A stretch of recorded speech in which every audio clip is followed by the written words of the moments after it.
మహిళలను మనం కరోడ్పతి చేయాలి, వీళ్ళకు ఆర్థికంగా కాళ్ళ మీద నిలబడాలి అని చెప్పి ఒక ఆలోచనతోని వారు ముందుకు వెళ్తున్నారు. కానీ మనకు కేవలం వడ్డీ లేని రుణాలు ఇవ్వడం లేదు రాష్ట్ర ప్రభుత్వం. మనందరికీ ఒక ఆలోచనతోని మనందరికీ ఇందిరమ్మ ఇల్లులు ఇవ్వడం జరిగింది. మొన్న మన నియోజకవర్గానికి 3500 ఇందిరమ్మ ఇల్లులు శాంక్షన్ కావడం జరిగింది. చాలామంది కూడా నిన్న కలెక్టర్ గారు మొన్న మీటింగ్లో చెప్పారు, సార్ చాలామంది మహిళలు మన ప్రజలందరూ కూడా బేస్మెంట్ వర్క్ కట్టుకున్నారు. 600 మందికి సుమారు 1,00,000 రూపాయలు ఆల్రెడీ వారి ఖాతాలో జమ చేయడం జరిగింది. ఏమి కలెక్టర్ గారు కరెక్టా? అయ్యో ఇప్పుడు కలెక్టర్ గారు అంటున్నారు ఇప్పుడు 600 మంది కాదు సార్, 1000 మందికి ఆల్రెడీ ఇవ్వడం జరుగుతుంది.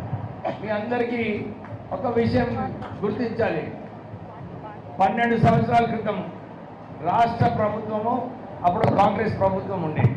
మనందరికీ ఇందిరమ్మ ఇల్లు ఇస్తానని చెప్పి ఆ రోజులలో ఇల్లు ఇవ్వడం జరిగింది. ఈ 10 సంవత్సరాలు టీఆర్ఎస్ ప్రభుత్వంలో కేసీఆర్ గారు అన్నారు, అప్పుడు నేను మీ అందరికీ డబుల్ బెడ్రూమ్ ఇల్లు ఇస్తా, మీ అల్లునికి ఒక రూమ్ ఇప్పిస్తా, మీకు వెజిటేబుల్స్ పెట్టుకోవాలనుకుంటే దానికి కొంచెం జాగా ఇస్తా, ఇవన్నీ కూడా మాటలు ఇవ్వడం జరిగింది. కానీ మనకు డబుల్ బెడ్రూమ్ ఇల్లు ఇచ్చిండ్రా గ్రామాలలో? ఎక్కడ కూడా ఇచ్చిందామా? మరి చెప్తలేరేంటి ఇట్లని చెప్పాలి కదా, ఎక్కడ కూడా ఇవ్వలేదు. కానీ మన కాంగ్రెస్ ప్రభుత్వం ఒక కంకణం కట్టుకుంది, అందరికీ కూడా ఇల్లులు ఇవ్వాలని చెప్పి ఆ ఆలోచనతోని మనకు ఇందిరమ్మ ఇల్లులు ఇవ్వడం జరుగుతుంది. మీరందరూ కూడా ఈ 600 స్క్వేర్ ఫీట్లనే మీరు కట్టుకోవాలి, దానికన్నా ఎక్కువ కట్టకండి. ఎందుకంటే మళ్ళీ బిల్లులు చెల్లించాలంటే కష్టమవుతుంది, కంప్యూటర్ ఒప్పుకోదు. మీరందరూ కూడా ఈ ఇందిరమ్మ ఇల్లులు మంచిగా కట్టుకొని మన సొంతింటి ఏదైతే మనకు అందరికీ ఆలోచన ఉందనో ఆ సొంతిల్లు కూడా మనము కట్టుకోవచ్చు. దాంతోపాటు మీరు ఇల్లు కట్టుకున్న తర్వాత మీకు 200 యూనిట్లు ఎలక్ట్రిసిటీ ఫీ, మీకు 500 రూపాయల గ్యాస్, మీకు మహిళలందరికీ కూడా ఈ రోజు నిజంగా పెద్ద విషయం అన్నమాట. మహిళలకు బస్ ట్రావెల్ ఫ్రీ ఏదైతే ఉందో సుమారు 1800 కోట్ల రూపాయలు రాష్ట్ర ప్రభుత్వం ఖర్చు పెట్టి మహిళలందరికీ కూడా ఒక్క పైసా ఖర్చు లేకుండా రాష్ట్ర ప్రభుత్వం భరిస్తుంది. అందు గురించి ఇవాళ పెద్ద సెలబ్రేషన్స్ ఉన్నాయి ఈ మహిళలందరికీ కూడా బస్ ఫ్రీ ట్రావెల్ కోసం. కానీ ఇంతేకాదు మనందరికీ రాజీవ్ ఆరోగ్యశ్రీ స్కీమ్ కింద 10 లక్షల రూపాయలు మనము ఫ్రీ ట్రీట్మెంట్ కోసము రాష్ట్ర ప్రభుత్వం ఇస్తుంది. దాంతోపాటు చాలామంది వచ్చి సార్ మాకు ఎల్ఓసి కావాలి 3 లక్షలు 5 లక్షల కోసం అని చెప్తే మేము ఎల్ఓసి కూడా ఇవ్వడం జరుగుతుంది. సీఎం రిలీఫ్ ఫండ్లో సుమారు 900 కోట్ల రూపాయలు ఇవ్వడం జరిగింది. దాంతోపాటు మీ అందరికీ కూడా సన్న బియ్యం ఇస్తానని చెప్పి రాష్ట్ర ప్రభుత్వము మీకు మాట ఇవ్వడం జరిగింది. దాని ప్రకారంగానే 9,000 కోట్ల రూపాయలు ఆర్థికంగా రాష్ట్ర ఆర్థిక పరిస్థితి బాగాలేనప్పటికీ కూడా టీఆర్ఎస్ ప్రభుత్వం ఖజానా ఖాళీ చేసింది. కానీ రాష్ట్ర ప్రభుత్వము కాంగ్రెస్ ప్రభుత్వము మీకు ఏదైతే మీకు మేలు కావాలని చెప్పి సన్న బియ్యం కూడా మనందరికీ ఇవ్వడం జరిగింది. 3 నెలల బియ్యం ఇచ్చినారు.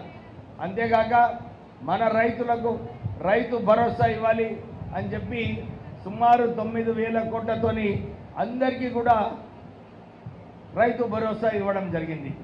రుణమాఫీ 23,000 కోట్లతోని మన రైతులకు ఏదైతే ఇంతకుముందు రుణాలు తీసుకున్నారో ఇవన్నీ రుణాలు మాఫీ చేయాలని చెప్పి 23,000 కోట్ల రూపాయలు మన రాష్ట్ర ప్రభుత్వం భరించడం జరిగింది.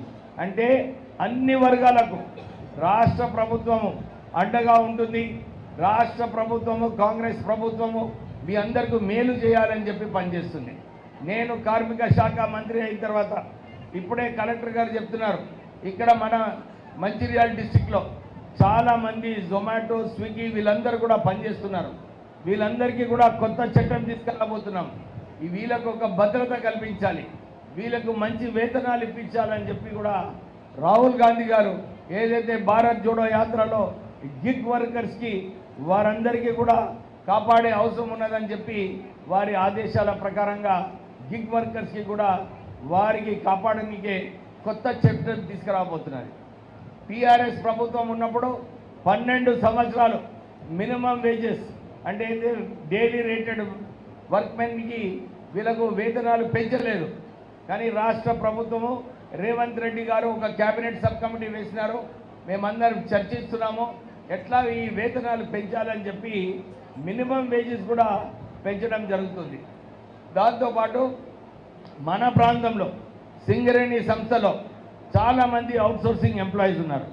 వీళ్ళందరికీ కూడా వేతనాలు పెంచాలని చెప్పి కాంగ్రెస్ ప్రభుత్వము మొన్న ఎలక్షన్లలో మీ అందరికీ కూడా మాట ఇవ్వడం జరిగింది. త్వరలోనే సింగరేణి కార్మికులు ఎవరైతే అవుట్సోర్సింగ్లో ఉన్నారో వారి వేతనాలు పెంచడానికి కూడా మేము సీఎండి గారితో చర్చించాము. ముఖ్యమంత్రి గారికి ఆల్రెడీ వారి దృష్టికి తీసుకురావడం జరిగింది. త్వరలోనే ఈ సింగరేణి అవుట్సోర్సింగ్ ఎంప్లాయీస్కి కూడా వేతనాలు పెంచడం జరుగుతుంది. అంటే మహిళలు అందరూ కూడా ఇక్కడ ఉన్నారు. మీకేదైతే రాష్ట్ర ప్రభుత్వం ద్వారా మీకు వడ్డీ లేని రుణాలు వస్తున్నాయో, మీరు బిజినెస్ చేసుకోవడానికి ఏదైతే రాష్ట్ర ప్రభుత్వం సహకరిస్తుందో అలాగే ఇతర వర్గాలు, ఎందుకంటే మన డైలీ రేటెడ్ వేజెస్ పెంచినప్పుడు మన ఇంటికి కూడా ఎక్కువ పైసలు వస్తాయి. అది కూడా కలుపుకొని మీరు మంచి బిజినెస్ చేయవచ్చు. సో మీరందరూ కూడా ఇది దృష్టిలో పెట్టుకోవాలి. కాంగ్రెస్ ప్రభుత్వం ఎప్పుడు పేద ప్రజల కోసం మేలు చేయాలి అని చెప్పి ఎప్పుడు కూడా పనిచేస్తూ ఉన్నది. నేను ఇంతకుముందు కూడా చెప్పడం జరిగింది. చెన్నూరులో మొన్న మీటింగ్ అయినప్పుడు మహిళలు ఎవరైనా ముందుకు వస్తే మన డిస్ట్రిక్ట్ కలెక్టర్ గారు కూడా చాలా అన్ని సమస్యలు చాలా మంచిగా పరిష్కరిస్తున్నారు. మీకు ఏదైనా అవసరం ఉంటే మీరు అప్పీల్ చేసుకోవచ్చు. ఎందుకంటే మంచి గుడ్ గవర్నెన్స్ ఏదైతే మన మంచిర్యాల జిల్లాలో జరగాలో అది జరుగుతుంది. మీ అందరికీ కూడా మళ్ళొకసారి విశ్వాసము భరోసా ఇప్పిస్తూ రాష్ట్ర ప్రభుత్వము, కాంగ్రెస్ ప్రభుత్వము, రేవంత్ రెడ్డి గారి ప్రభుత్వము మీ అందరి కోసం మేలు చేస్తుందని చెప్పి మీ అందరికీ మరొకసారి భరోసా ఇప్పిస్తూ మళ్ళొకసారి చాలామంది కూడా ఎక్కడ పోయినా సార్ మాకు రేషన్ కార్డు రాలేదు, 10 సంవత్సరాలు టీఆర్ఎస్ ప్రభుత్వం ఉన్నప్పుడు మాకు రేషన్ కార్డులు ఇస్తానని చెప్పి హామీ ఇచ్చినారు. డబుల్ బెడ్రూమ్ ఇల్లు ఇవ్వలేదు, కానీ రేషన్ కార్డు కూడా ఇవ్వలేదని చెప్పి చాలామంది నాకు ఎలక్షన్ క్యాంపెయిన్లో అడగడం జరిగింది. రేవంత్ రెడ్డి గారు వచ్చిన తర్వాత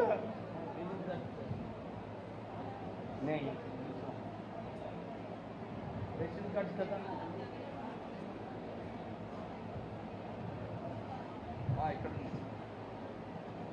మన చెన్నూరు నియోజకవర్గానికి సుమారు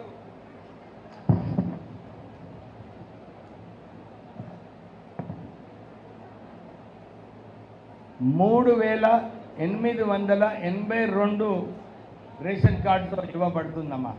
మొన్న కొన్ని చెన్నూరులో ఇచ్చినాము. ఈరోజు మన మన్నమరి జైపూర్ మండలానికి చెందిన ప్రజలకందరికీ కూడా కొత్త రేషన్ కార్డు వస్తాయి. ఈ కొత్త రేషన్ కార్డుతో పాటు సుమారు 8340 మంది ఈ కార్డులలో కూడా భర్తీ చేయడం జరిగింది. అంటే మీరందరూ కూడా ఇంతకుముందు అరే మాకు రేషన్ కార్డు రావడం లేదు, రేషన్ బియ్యం రావడం లేదు అని చెప్పి మీరందరూ కూడా ఎదురు చూస్తున్నారు. ఇప్పుడు ఈ రేషన్ కార్డు ద్వారా మనందరికీ సన్న బియ్యం వస్తుంది. ఈ రేషన్ కార్డు ద్వారా మనకు 500 రూపాయల గ్యాస్ వస్తుంది. మనకి ఈ రేషన్ కార్డు ద్వారా మనకు రాజీవ్ ఆరోగ్యశ్రీ స్కీమ్ ఏదైతే ఉన్నదో ఎంత ఖర్చు అవుతుంది, ఎంత ఖర్చు ఇంకా చేసుకోవచ్చు అని చెప్పి కూడా మనకి ఈ రేషన్ కార్డులో తెలుస్తుంది.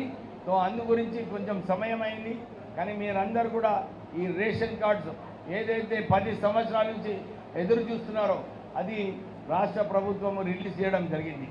నిన్న ఒక టీఆర్ఎస్ నాయకుడు అన్నాడు మేము కూడా 6 లక్షల రేషన్ కార్డు ఇచ్చినామని. ఇప్పుడే కలెక్టర్ గారు చెప్పారు సార్ కొత్త రేషన్ కార్డులు టీఆర్ఎస్ ప్రభుత్వంలో ఎవరికి కూడా రాలేదని చెప్పి వారు చెప్పడం జరిగింది. కేవలం ఎవరైతే చనిపోయినారో వారికి కొన్ని కార్డులు ఇచ్చినారు, కానీ కొత్త రేషన్ కార్డ్స్ ఎవరికి ఇవ్వలేదు. అది కేవలం కాంగ్రెస్ ప్రభుత్వమే మనందరికీ ఇస్తుందని చెప్పి వారు ఇప్పుడే చెప్పడం జరిగింది. ఏమా గట్టిగా చప్పట్లు లేవు. మహిళలకు మంచిగా లోన్లు వస్తుండే వింటున్నారు, మహిళలకు 200 యూనిట్లు ఫ్రీ అంటే వింటున్నారు, ఇందిరమ్మ ఇల్లులు అంటే వింటున్నారు.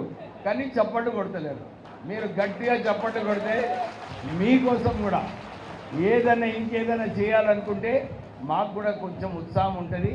సో ఇవన్నీ కూడా మీ అందరి దృష్టికి తీసుకొస్తూ నేను ముగిస్తున్నాను. జై హింద్. అరే కొద్దిగా గట్టిగా